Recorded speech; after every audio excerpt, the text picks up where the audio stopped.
Welcome to Igls, Austria. We are high in the Tyrol, just above the double Olympic city of Innsbruck, in the venue that twice in 1964 and 1976 held the Winter Sliding Games.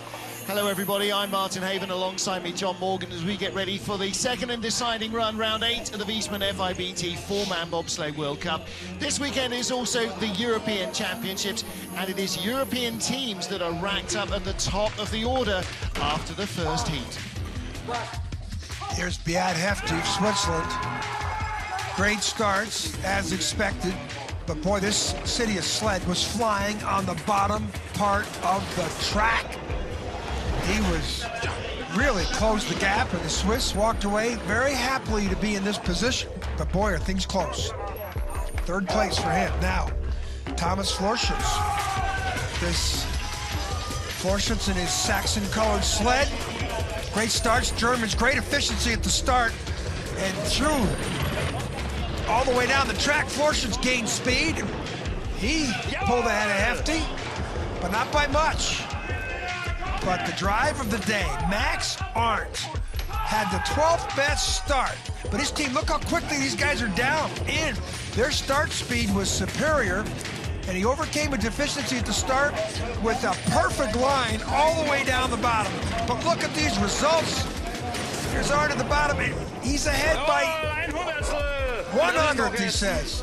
100th of a second lead for Max Arndt over his teammate Thomas Florschutz.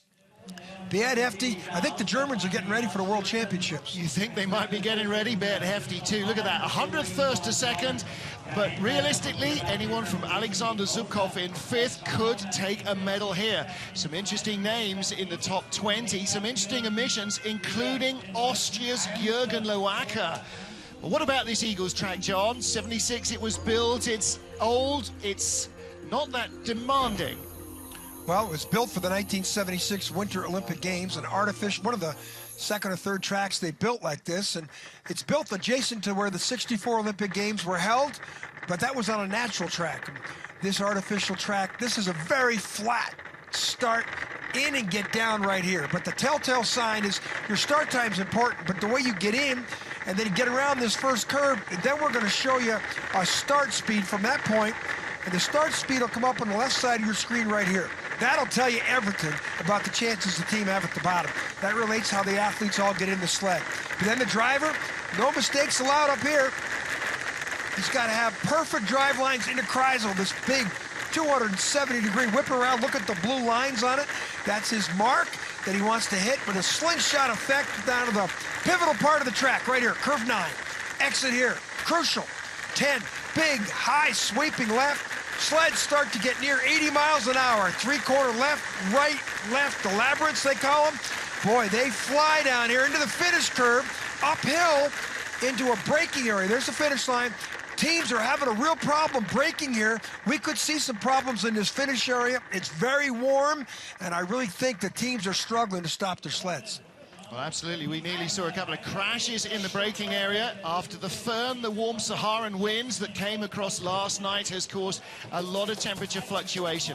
20 of our 29 sleds go into the second heat. They go in reverse order of performance. So Rico Pater was 20th. Stephen Holcomb, the Olympic and 4-man world champion, is only in 16th place after the first heat. Max Arndt of Germany, the race leader, defends a 100th of a second lead as he goes last. What ice conditions will he find? We're going to find out in the next hour. Well, sit back and relax, everybody, because the crews certainly will not be able to, John. Their focus will be on this start. Well, the first of our crews on the ice, Rico Pater of Switzerland. His teammate Beat Hefty lies in 3rd. Rico 20th in the first heat, the 29-year-old second string driver. He's had his first full World Cup campaign in a number of years this season. There's the light. Now they've got a full minute to go. Very methodical procedure. See the green light down there in the middle of our screen? 44 seconds to go. If they go beyond that, they're disqualified. Most teams will go with weather conditions like this, they'll depart 25 or 30 seconds.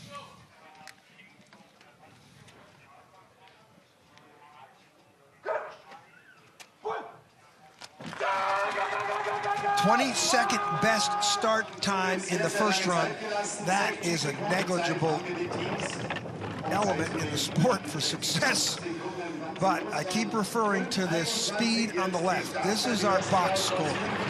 Everton, 50.3. Keep your eyes on that, because that, you could have the best start, but don't load in the sled well, and you might not have the best speed after curve one. That's the load. He's got the freshest ice to work with. These City of sleds have been flying all year. Yad Hefty had the best speed in the first run, 127.3 kilometers. 104.3 is really good speed. A kilometer quicker than his first 126 and a half. And again quicker. This is much quicker for Reiko Peter, the first guy down of the second run, 52.21. That's 2/10 better than his first run. Well, that's a massive margin. Of course, ice is very different today from how it was when they were training with the 4-man. And that means the first run, you're going to get a real good feel for how the steering is going to grip. And the second run, you should be able to tidy it up. Watch the feet. Oh, short step. They didn't get out of the blocks there with a good, powerful step. Now, get in, get down. Let's use a reference point here.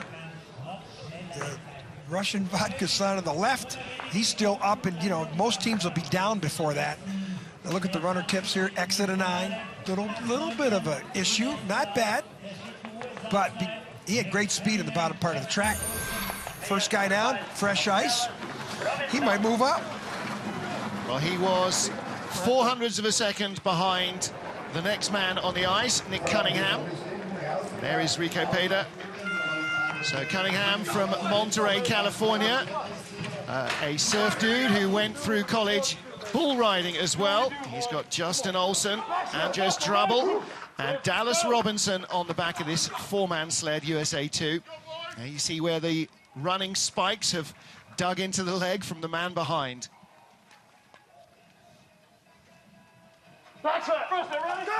5:11 start, the first run, 13th best. This is like an all-star team. John, that was very respectable, because this is the first time they've been all 4 guys in these positions on this 4-man. Yeah, 5:15, Cunningham in early. They might have been talking to the coaches. Speed in the left, 50.7. Much better than the Swiss, but they had a better start time than the Swiss. Nick Cunningham's just starting to really get the whole World Cup circuit under his belt. First time in his career at this track, as it is everywhere in Europe. Never slid in Europe before this season. Boise State graduate, track and field guy, decathlon background. The gap's coming down, little skid there. It'll bring it down into single digits. Nowhere near 2 kilometers down to the Swiss. Oh, and he's half kilometer here, but I think he's going to lose it. Yes, he is. Great second run from Rico Peter, using his experience to tidy up the act. 52.36, he's only 100th better. Yep. The Swiss went 2/10 better. So even with the start time advantage, he had 800ths better at the start, 600ths better at the start. And again, look at the way the braking, there's going to be some braking problems here this whole second run. Look at them above the blue lines. Those blue lines is a reference point, just like in auto racing. You want to hit your point, your mark. And a little late into the wall, you can see water on the track as well. There is Nick Cunningham. This is his rookie season in the World Cup, learning every European track afresh. Next up, GB2. Neither Great Britain sled made the cut in yesterday's 2-man race. Both have today. Lamindine, the Grenadier Guardsman, with Jim Galvin in for Henry Nwume. His first time at 2 on this sled. Ben Simons at 3, Andy Matthews at 4.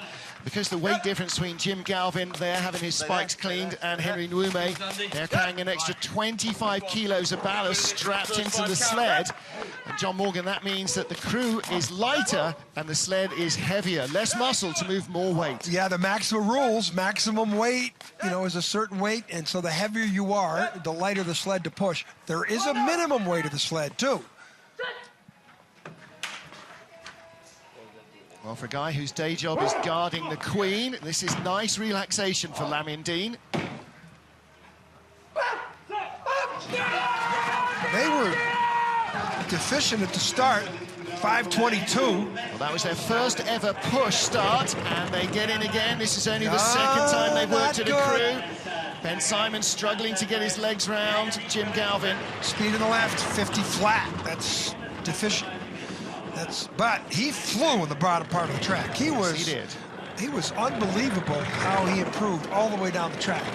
In fact, I would say he's one of the biggest surprises. Wow, quicker already than his first heat, 89.4. Now he's at 89.6. That's 56 miles an hour. 2 to the rear, but good lines here. Oh, that's a little late, but he did the same thing in the first run. Losing a little bit decent of speed. He's going to need 125 plus 126. And very quick, same as the first run. He's behind, but can he make it up in the final corner? Dives to the line, 800s behind. The Swiss moves up another spot. Still a decent time. I'm a little impressed with Lamont Dean here compared to the 2-man yesterday. And to have a start deficiency, I mean, they didn't sit down until after curve 1. Yep. That's not bad. Tough break, you know, they were rehearsing in the garage, just running on the spot yesterday. Look at the pictures here at 9. Out of 9. He doesn't try and steer away from coming off there late. Here it is. Watch the outlet here.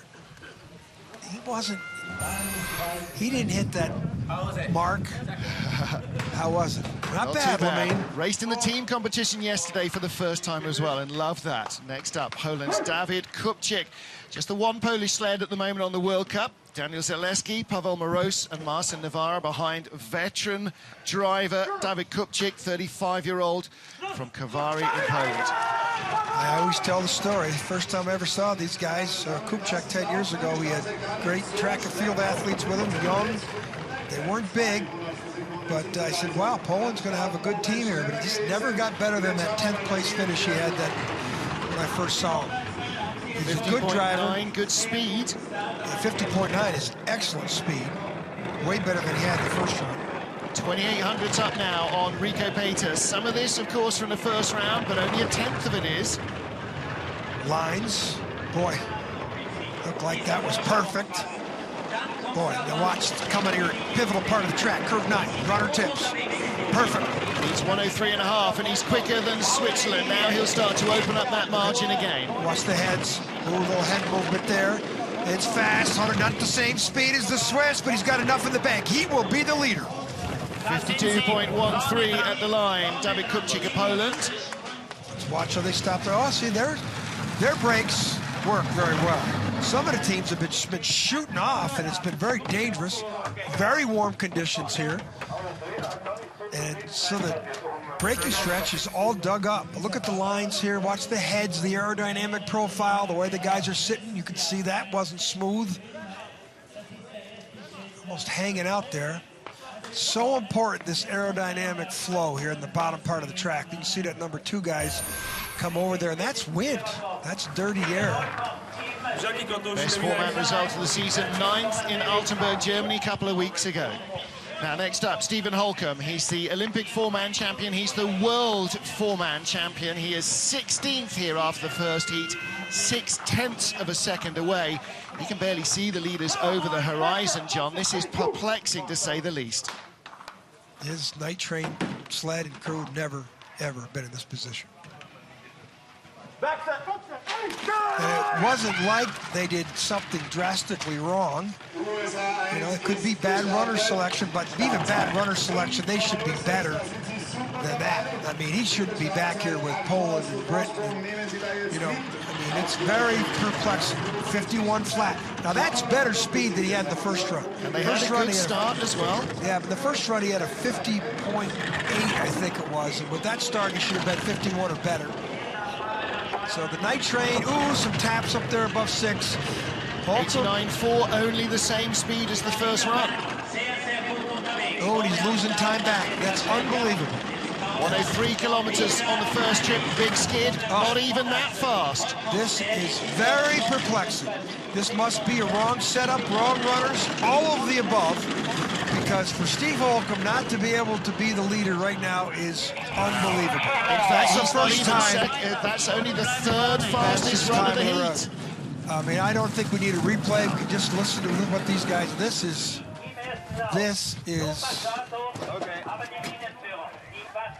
There's no hard to believe what's happening here. And this is where he lost all his speed. Up above, out of 6 into Kreisel. You can't make that mistake, but he still should be way ahead of the Polish team. But John, this is like when you see a race car driver doing nothing wrong, but just getting slower and slower. Then it'll be tyres. Here, it's the contact with the ice. It may well be that the runners just don't suit today's conditions right.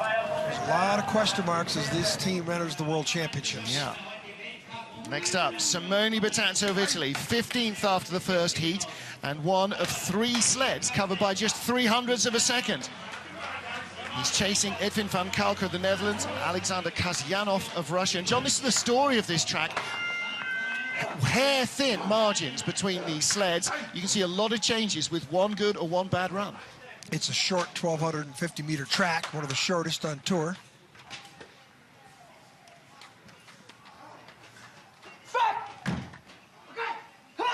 Look at all the holes in the push bar. That's to get the weight out of the sled.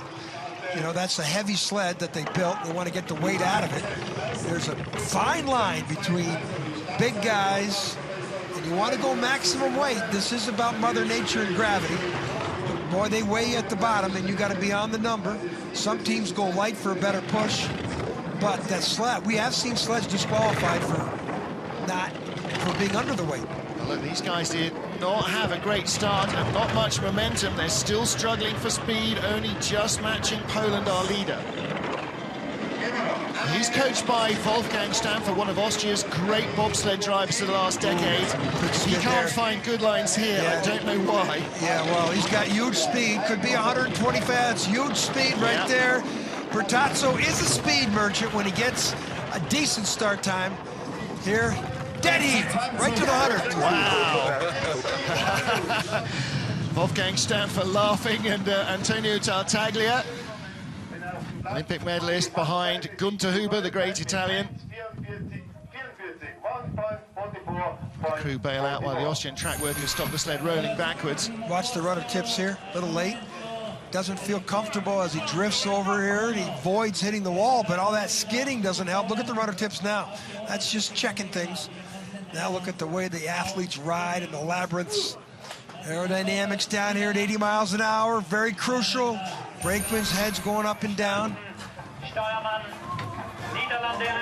It is David Kupczyk of Poland who still has the lead. Kupczyk 17th after the first heat, and Simone Bertazzo matches him.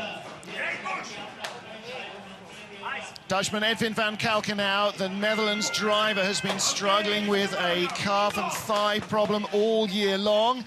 Last week he sat in the sled at the start. This week he said, I'll be running with it. Next week he hopes to be actually putting something into pushing it.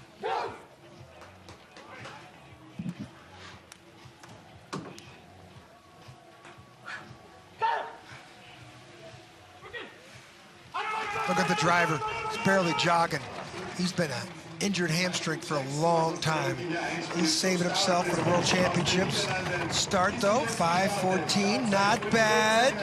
So he should get that magic start number on the left to start speed, 50.9. That's great. Now watch Van Kalker, 6'6". Look how low he is sitting in that sled. His eyes are barely above the cowling. You'll see some teams come down where their heads are a little bit higher.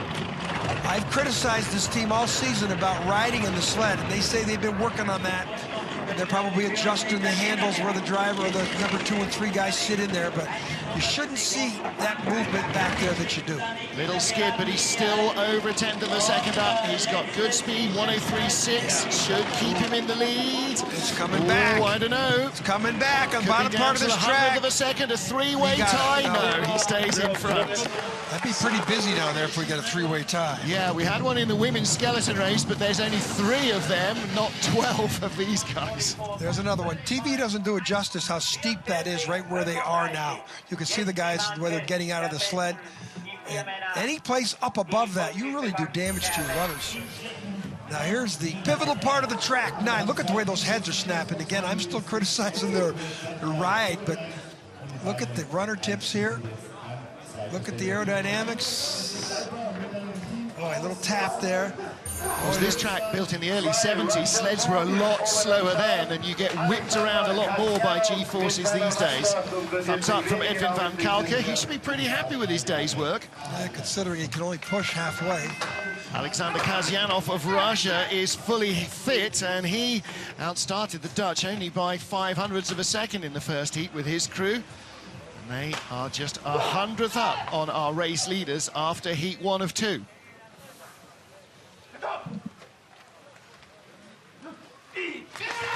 Kasyanov, the Russian #2 guy that, you know, is sitting in Zubkov's shadow.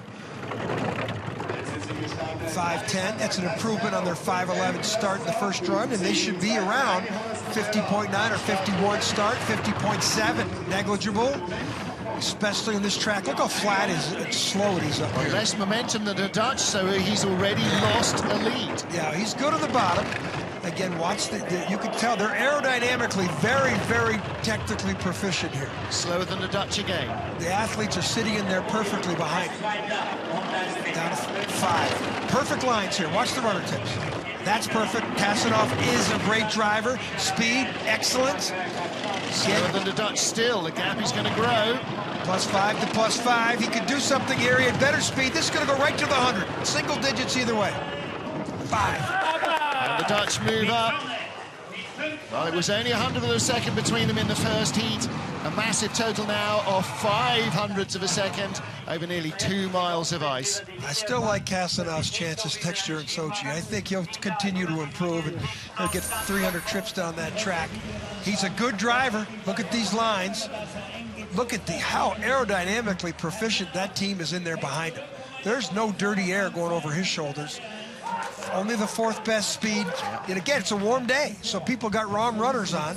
Kasyanov, who's medaled at least twice on the World Cup circuit. Yeah, he's had a silver and a bronze in Whistler and La Plagne, both times right behind teammate Alexander Kasyanov.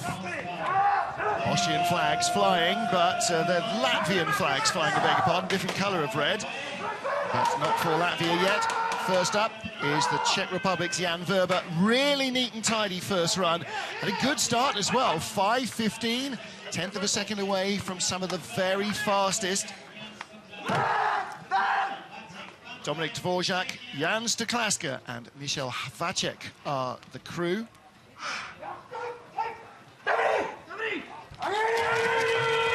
Weber's been coming on.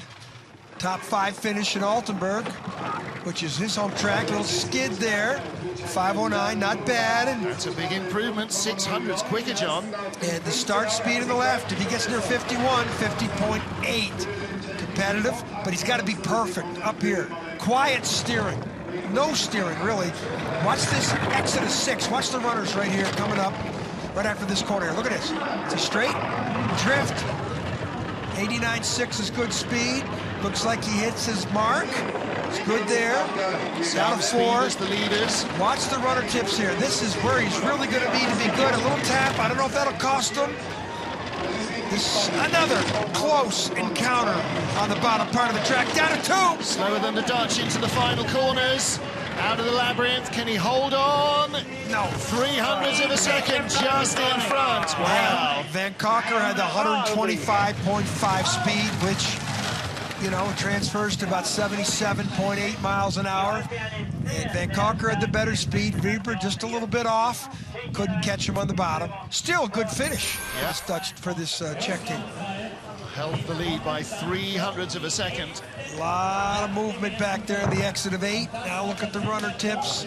Comes off on a decent line. No skid. Taps. A little bit of tap. That's not too bad. Then in the finish, the brakes. Boy, the brakeman. Let me tell you something. That's an isometric move for about 15 or 20 seconds. You soar the next day. Yeah. So from the Czech Republic, now we move to Serbia. Just a whisker off a top 10 first run for Vukrad Jenovic, Uros Stegel, Nikola Mininkovic, and Damian Zlatnar. Well, he's only done a few World Cup 4-man races this season, but boy, this could be a real red letter day for Serbia. They were 100th out of a top 10 finish. Well, you know, the personal best is real important to come out in this sport, wherever you finish. Just get better every time. It was his personal best ever in the last run. He'd never been up there in that leaderboard like that. He's probably got 25 races in 4-man, probably made the cut like 5 or 6 times. So this is some run. And if they get to the bottom, these guys will be pretty impressed. But 1,300's down. He was flying at the bottom, down to 10. His sled really flew in the bottom. He's one of the few people to get up into the 126-kilometer speeds, and these are good lines. Decent speed now. He's closing the gap. Look at this, no variance there. 104, that's the best speed we've seen. He could get 126 high, 126.1, down to 3. Could take the lead again. Right to the 100. This is the biggest heat of his...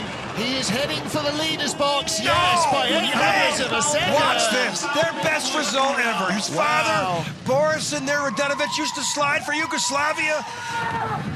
Best result ever. They have seen the #1 finger being held up.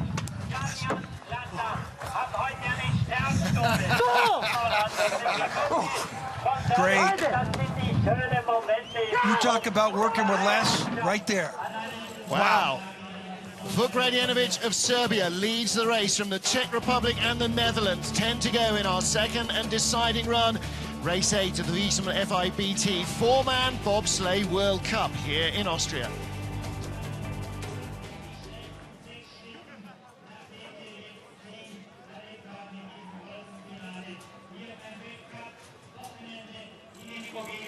Und gleichzeitig heute auch natürlich die Europameisterschaft in Tirol. Jetzt eine TV-Break, eine kleine Pause zum Durchschnaufen und dann warten wir auf die 10 schnellsten Schlitten nach dem ersten Durchgang.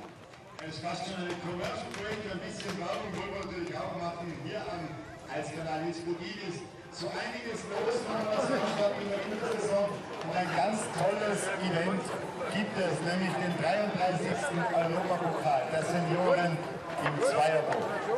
Bobclub in Innsbruck ist der Veranstalter und ich höre gerade, wir haben eine ganz dringende Durchsage dazu machen. Wo ist er jetzt hin?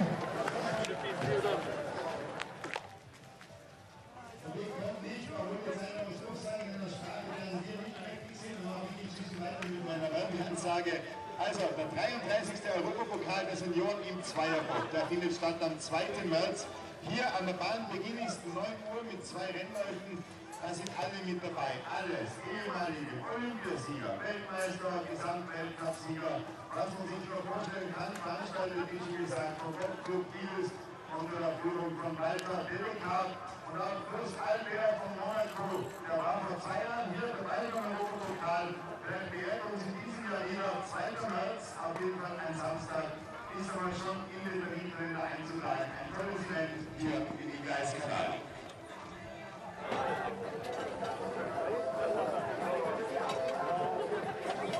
10 Sekunden geht's noch und dann geht's los mit den besten 10 nach dem ersten Durchgang bei den Europameisterschaften beim Weltcup hier in Igls. Und oben am Start, da steht Lettland 2 mit Oskar Silbermann. Igls Austria, final 10 sleds in our 4-man race and European Championships. Martin Haven and John Morgan calling the action as silver medalist in the 4-man junior worlds on this track. Oskars Kibas-Manis of Latvia gets ready for his slide. In the top 10 here, just 19 years old, been sliding for 2 seasons. John Morgan, this guy is a real potential future winner. The Latvians already got great athletes in the program with Mel Barnes. We'll see him coming up. Look at this. But they are just so high on this young kid. And I'm going, well, what about Mel Barnes? They just keep shaking their heads talking about this 19-year-old they call a sensation. Second fastest start of the competition, bar none. Only his teammate Mel Barnes has been able to go quicker. Small, little Baltic nation. They have the best team in men's skeleton, and they have the best starting teams in the world. Not only one of them, now they got a second team coming, and they got a population the size of Missouri. I mean, it's just unbelievable how good they are at the sliding sports. Good speed, holding the lead over Serbia, but it's coming down from 3/10 to 2/10. He will lead at the line, 2600. There's a great start. There's the Serbs in the leader's box, absolutely. Sanders Prus is their coach. He used to slide for the Soviet Union. The wall came down. Then he became a Latvian slider, and it was very good. Well, all the top USSR drivers were Latvians. These are young kids. Yeah. Unbelievable. And they're good. I mean, the obvious dry land training that the Latvians put in is as good as anybody's. Look at them get in, get down. Look at the speed. That whole thing, 51.4 might be the best speed after curve 1, after curve 2. That's the whole box score of this sport. Get a good start, get in, get down, get around the first curve with all the speed that you can. If you don't have a good load, you won't have a good speed. That's even quicker than their teammates managed in the first heat. That's a phenomenal start. Now, the gauntlet has been thrown down by Latvia 2. Will it be picked up by Latvia 1? Oskars Melbardis, Daumas Streskins, Arvis Vilkasta and Intars Dambis. This is pride for the brakemen, John. Never mind what the driver wants. This is pride. They've got to outstart their teammates. These 4 guys are way bigger than the other guys, and it's unbelievable. 5 flat start in the first run. Track record! Oh, 493. Latvia! Where do they make these people? I mean, an 8-year-old start record is busted wide open. Unbelievable. That shows they said, we aren't going to get beat by those young guys. Yeah, at the those bottom. kids, pesky kids. And plus, he didn't do very well in the first run. He drew he had a start number that was number 3.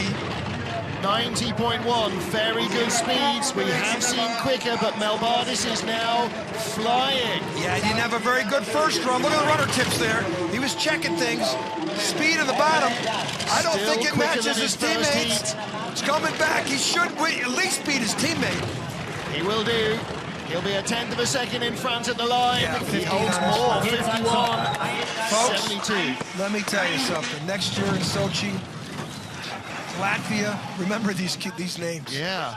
Well, these guys right here, I've already picked these guys right here to medal. If the Russians were worried about Melbardis, they're now going, come on, give us a break. A 19-year-old? They're going to go back and put Latvia behind the Iron Curtain, or behind the Russians. See, that's why. That's why they use push. Latvians. Start record. And they're huge. All 4 of these guys average about 235, 40 pounds. These are huge men sitting in that little bathtub with perfect proficiency. Yeah. And there is the driver, Oskars Melbardis, currently lies 4th in the overall World Cup standings.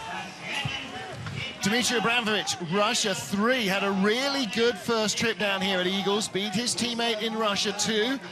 He's got Alexei Pushkarev, Dmitry Stepushkin, and Alexei Voyevoda, the Goliath on the back of the sled, John. Look at the size of the guy in the back. Look at his calves. This is the Russian arm wrestling champion. And I'm telling you, when he puts his hand out, it is unbelievable how big this man is. He is twice the width of the sled. Watch when he tries to squeeze in at the back. He used to slide with Zubkov, won an Olympic medal with Zubkov, but has been away from the team for a couple years, just came back last weekend.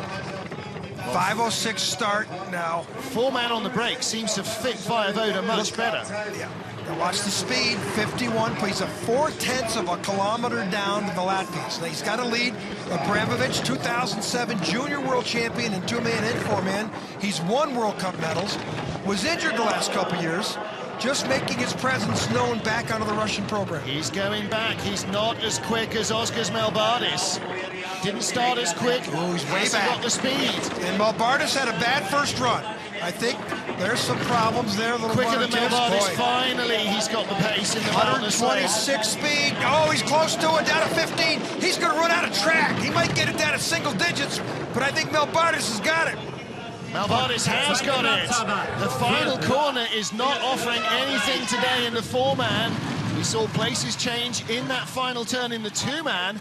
Melbardis is in the top 10. Yeah, but Melbardis beat him by 1300ths at the start, which is an eternity of time in this sport measured by hundredths of seconds. The lines here, look at the aerodynamics of the riders. Very good.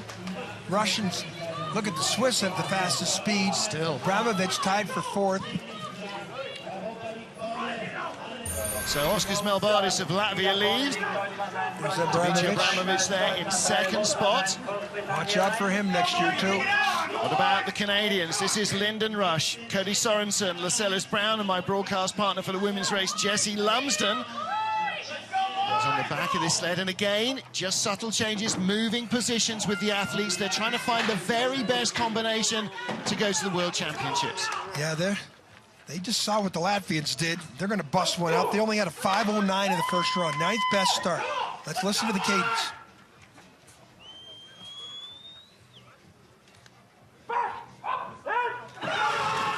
Choreography on ice, and here in Igls, you need to be in, down. Look how quick those guys are in and down. Much better start movement than the first run, 5:09, but they had 50.7 speed in the first run. I think they had a bad load, 50.9, so they were better. I think their coaches told them in the first run, take one less step, get in the sled and get down, because in the first run, they didn't have good start velocity. Oh, he's way back, though. He's buried.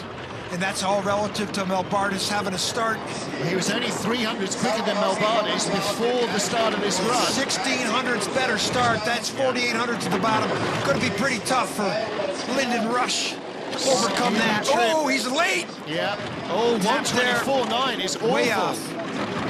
This isn't good for Lyndon Rush. Disappointing run. He'll drop down to fourth place.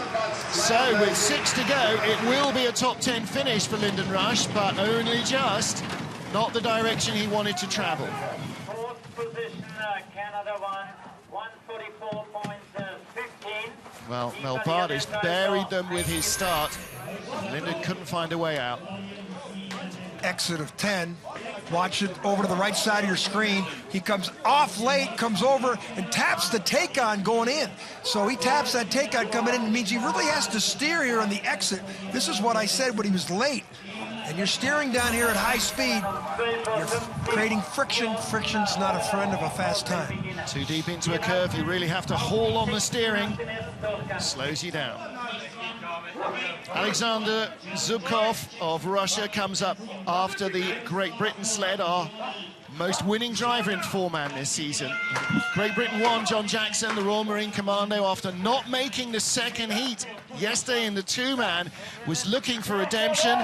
And John, with the second fastest start of Heat 1, they really got it. Stu Benson, Bruce Tasker and Joel Fearon, the A-team on the back of George, the 4-man.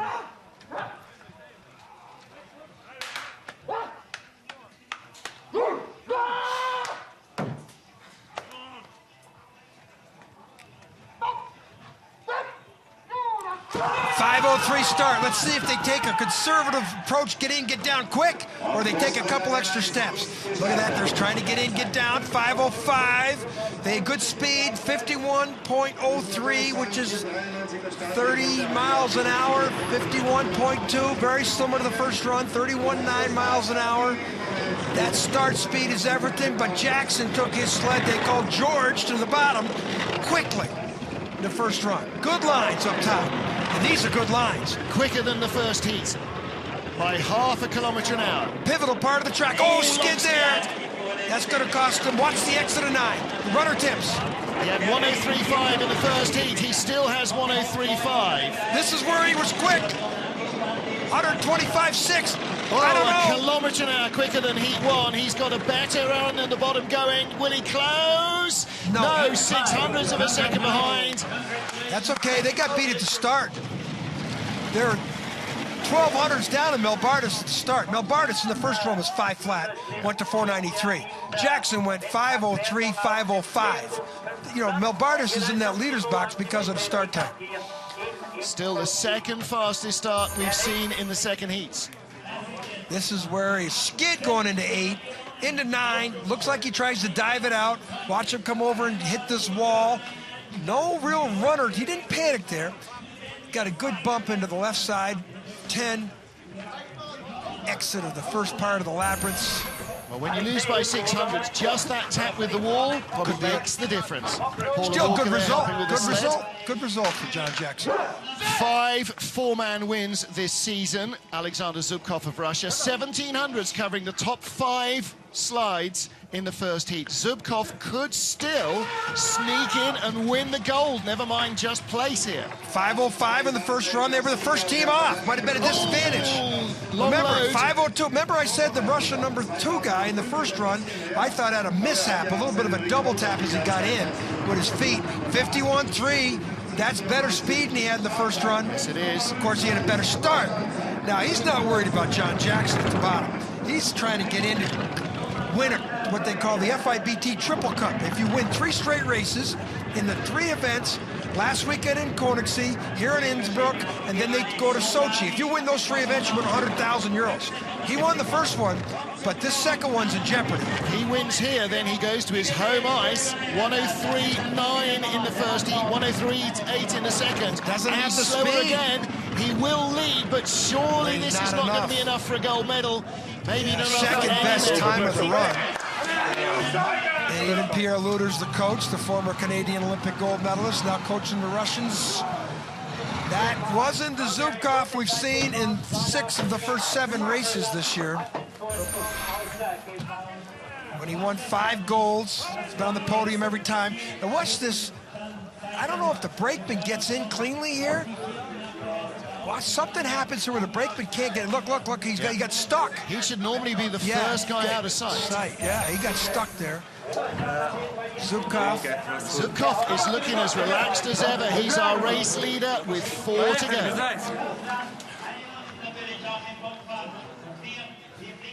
Battling for the medals, 3 German sleds and 1 Swiss sled. This is Manuel Mahata with Janis Becker, Jan Speer and Christian Poser behind him.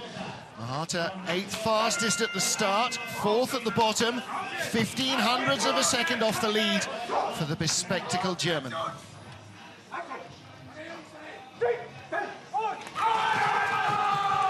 Very impressive in the first run, the 8th best start time.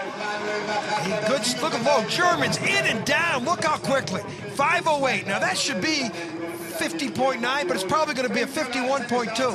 Watch this, 51 flat. But, you know, they're 500s down to the Russians, only 2/10 behind at the speed trap. But he had this sled flying on the bottom part of the track. So the next clock could see 1500s, 17. Slower than the first heat, though, John. Stop the bleeding. Yeah, he's got to stop the bleeding right now. Get it down to 14 here. Nope. Now he's not going to be able to get to the bottom quick first enough. Heat, he was 104.2 kilometers an hour. He's 103.6. Doesn't have it. Under 64.5 miles an hour. He's going to fall back a couple places. 125.4 is not going to get it done. He is out of medal contention unless somebody breaks. So there's 1 now. Look at, He's dropped behind Zubkov, behind Melbardis, and is tied with John Jackson of Great Britain in 3rd place with 3 to go. Great run for John Jackson if he's tying one of the German sleds in the track here in Innsbruck. Igls. We could have 7 sleds in our top 6. Yeah, start, look at the runner come up, look at the feet, they're all coming down. The Germans are in these sleds. They are in quicker than anybody. But down here in the speed part of the track, look at. Well, not at one of our 4 speed traps did he have even the same speed that he had in his 10th best speed. Yeah. So Manny, he might have done something up top we didn't see, but that wasn't the Manuel Mahata we saw in the first run. Everything from corner 1 to corner 14 was just a whisker off, and that's all it takes here to bury you. 3rd place after the first heat of the 4-man is yesterday's 2-man gold medalist. He won his 4th straight World Cup 2-man race yesterday at Igls. 4 years in a row he's won. There is Alexander Zubkov on the left, and his crew that lead as Bernd Hefty, Alex Baumann, Thomas Lamparter and Jörg Egger prepare to do their best. 5:04 start in the first heat, John. 3rd quickest starting team. He won the 2-man race yesterday. He's only got 1 4-man gold medal ever in his life as a driver. That was in La Plagne, France, before Christmas. Big human beings here, powerful, in, down with proficiency. Oh, 499. Epic starting from Switzerland 1. They mean business. Does he have 51.4? That gets up there near the Latvian speed. And this sled was flying on the bottom part of this track. So if he gets these lines We could see a 127 like he got in the first run. Good speed, quicker than the first heat at every trap so far. Oh, tap there. That wasn't a good exit. That'll cost him the next line. Watch the runner tips here. 104.5 last time. That's a good line. 103.9, losing ground to his first run. Speed, 126.3. This is going to be enough. He will be 127.2 in the first heat, though. It's not as quick as his first run. He'll take the lead from Zubkov. That's still a good run. Swiss celebrate. This is the European Championships, and this is a big deal to the Europeans. And also, he has stopped Alexander Zubkov's chances of €100,000. The FIBT Triple Trophy is history in 2-man and 4-man bobsledding. The only person left is Dukars and Skeleton. Look at the power. Look at them get in, get down. Look at the arms come up together. They practice this in the summer. I mean, it is so precise. Yeah, the old cliche of as well rehearsed as a Swiss watch. Easy for me to say. Well, they're happy with that start, 4.99. Next up, our last two sleds. Thomas Florschutz of Germany, and then the race leader, Max Arndt. And to all intents and purposes, John Morgan, these guys are tied. 100th of a second, you couldn't even see it in a photo finish.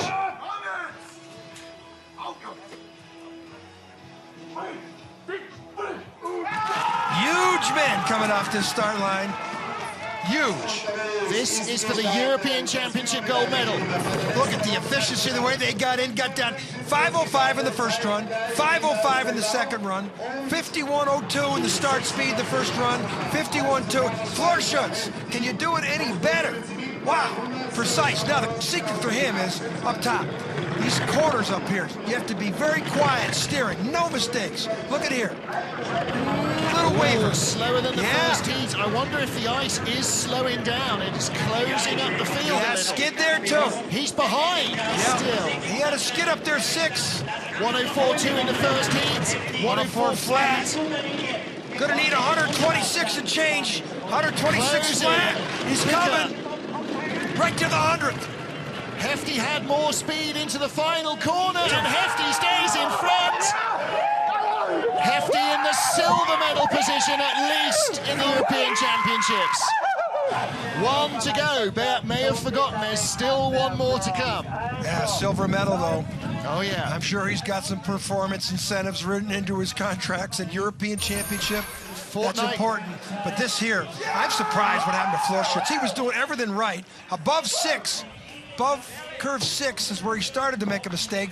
Down here on the bottom, where he was really good in the first run, just look at his coach. Temperature's still warm. Maybe it has moved away from ideal for their runners. Maybe it's just cutting a little bit more ice. That was driving, causing more friction. I think that mistake up on the exit of 6 in the Kreisel. Maximilian Arndt of Germany, the 25-year-old policeman from Oberhof, is now staring down the guns of potentially becoming our European champion. 10th best start in the first run. That's an oxymoron. You don't have a 10th best start to be the leader. That means he drove the perfect line in the first run. So he had a 5:10 in the first run. Marco Hubenbecker, Alex Rödinger, and Martin Putzer pushed him. Can they take some time out of that 5:10 start? 5:06. Every fraction will help here. Watch the 51:02 in the first run if they get that start speed again. 51.3. That's even better, considering there were a 600-700 deficit to the Swiss. But it's 90.4 in the first heat. Is he going quicker in the second? 90.5. Here he comes. He took away that start deficiency. Stop the bleeding. Oh, he tapped there. 105 kilometers an hour out of this next speed gun. Has he got that? No, and the gap will come down again. Oh, he's got it. 126.6. Max Arndt. 2 perfect runs for the championship.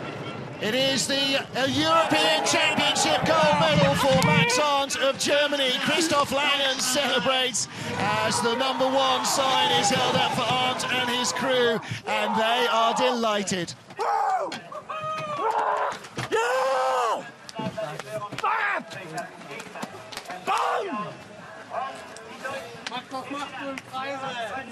And finally, finally, for our World Cup points leader, Max Arndt, it is a second World Cup win. He took gold in the 4-man in Altenburg a fortnight ago. 2 silver medals on the other German tracks, Winterberg and Koenigsee. And here in Igls, in Austria's Tyrol region, as he rearranges his hat, he is crowned European champion. Marco Hubenbecker behind him. These boys are loving that.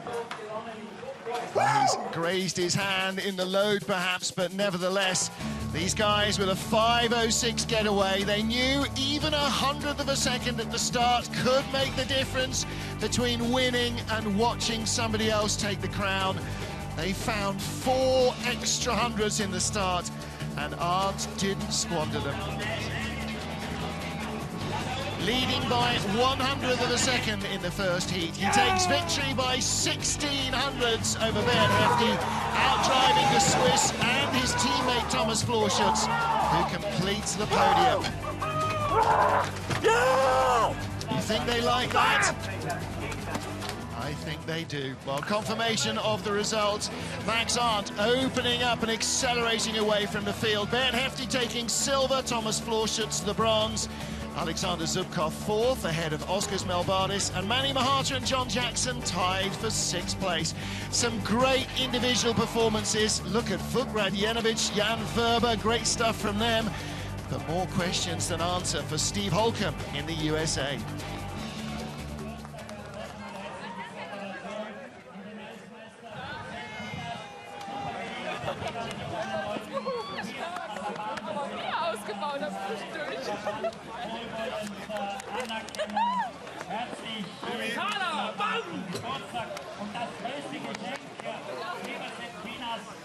Das hier heute gemacht wurde, das Geburtstagsgeschenk, das ist der neue Stadtrekord, auch unserer schnellen Bahn, den Oskars Melbardis mit seinem Kalthalten aufgestellt hat. 4:93, der neue Stadtrekord in Expo. Ladies and gentlemen, the award ceremony of this event will be in a few minutes, exactly at 12:50 in the finish area. Also, hier im Zielauslauf mit in der Zielkurve unten im Auslauf hier, wo knapp vor der Ziellinie die Kopffahrer noch einmal diese bestens einsehbare Zielkurve bewältigen. Dort unten ein bisschen gegenüber wird die Siegerehrung stattfinden um 12:50 Uhr. Also nicht oben im Auslauf im Zielgelände, sondern da unten in der Zielkurve um 12:50 Uhr, also in etwa 25 Minuten. Siegerehrung, Europameisterschaft 2013 und Weltcup 4x3.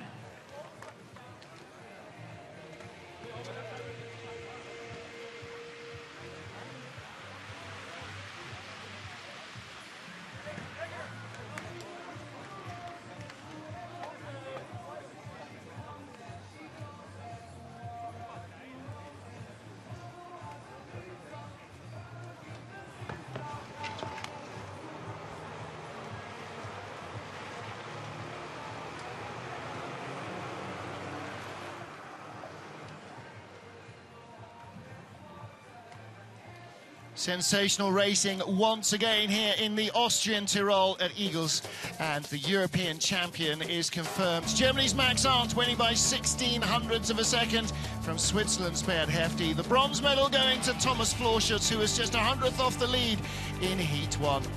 There you can see the rest of the results. Top 10 finish for Serbia's Vuk Radjenovic in the Europeans after a great pair of individual performances from that team. The stars of their season, that's for sure. There's the team at GB1. Paula Walker with John Jackson's crew finished top 6. And here are our winners. Maximilian Arndt, Marco Hubenbecker, Alex Rödinger and Martin Putzer. Well, they knew they needed everything. They found 400s extra in the start to give their driver a chance. One mistake on the run, and he managed to pull away, to the delight of coach Christoph Langen. And listen to their reaction. Viaka among those offering their congratulations to Marco Hubenbecker and the rest of the crew. As yesterday's winner, Sandra Kyriasis, broke a near 2-year drought to beat Kaylee Humphries to the women's gold medal. She's a European champion too. And Max Arndt, with that victory, opens up a little bit more breathing space between himself and Alexander Zubkov at the top of the 4-man World Cup standings, with just one race left to go in Sochi in Russia. Manny Mahata, Oskars Melbardis, John Jackson in the top 5, Stephen Holcomb in 6th spot, and with some thinking to do about the 4-man race today. Well, let's get down and find out just what our jubilant top 3 think. They are with John Morgan. Here we're at the flower ceremony. Rainer Holman giving away the flowers, representing the organizing committee here in Igls, who've done a fantastic job with the race. Now we'll get a nice picture for our photographers.